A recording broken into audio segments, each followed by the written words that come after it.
All right, Stephanie, let's get to work. Well, it looks like you need a little bit of help. How about if you give this problem a try? It is a hydrolysis of an amide in basic conditions. All right, I got this. Watch. Ammonia, arsenic, aluminum, selenium, and hydrogen and oxygen and nitrogen and rhenium, and nickel, neodymium, neptunium, germanium, and iron, americium, ruthenium, uranium, europium, zirconium, lutetium, vanadium, and lanthanum, and osmium, and astatine, and radium, and gold, protactinium, and indium, and gallium, and iodine, and thorium, and thulium, and thallium. There's yttrium, ytterbium, actinium, rubidium, and boron, gadolinium, niobium, iridium, and strontium, and silicon, and silver, and samarium, and bismuth, bromine, lithium, beryllium, and barium. Well, good try. You almost got it, but I think we have to go over the solution a bit more. Oh, man. So, for the first thing, you want to notice how you have a salt that can be separated into two ions, Na plus and OH minus. Okay, so this one? Yep, you can draw that under the structure.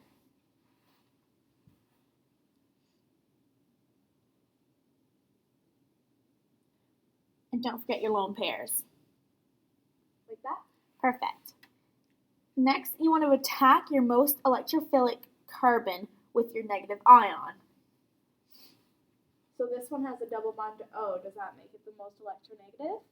Yeah, but notice how carbon also has a full octet. Do you know what to do? When I push the double bond to the O? Exactly. Okay.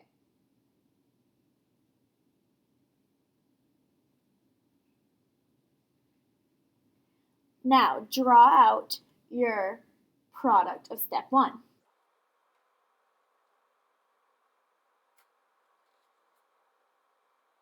Don't forget your formal charges on your oxygen.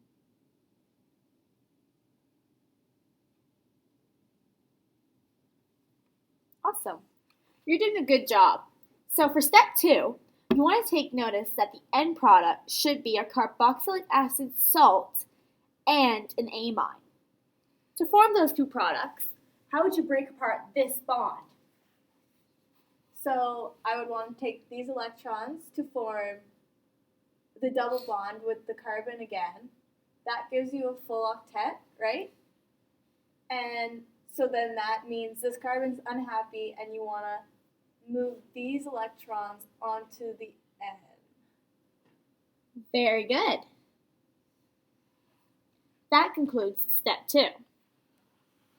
Notice how your nitrogen has a negative bond. Now, nitrogen isn't very electronegative. It's actually less electronegative than oxygen. So it's not very happy. And oxygen would hold that negative charge a lot better than nitrogen. So what will you do about that?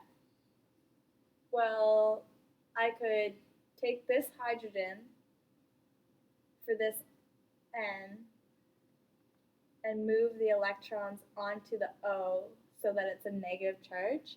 That's right, because oxygen is more electronegative. It's happier being negative than nitrogen is. So the product would be work, but you gotta put in work, work, work, work, work, work, work. You don't gotta go to work. Congrats! You just finished the hydrolysis of an amide. Really? Yeah, is there any further questions? Woohoo! You ain't gotta go to work, but you gotta be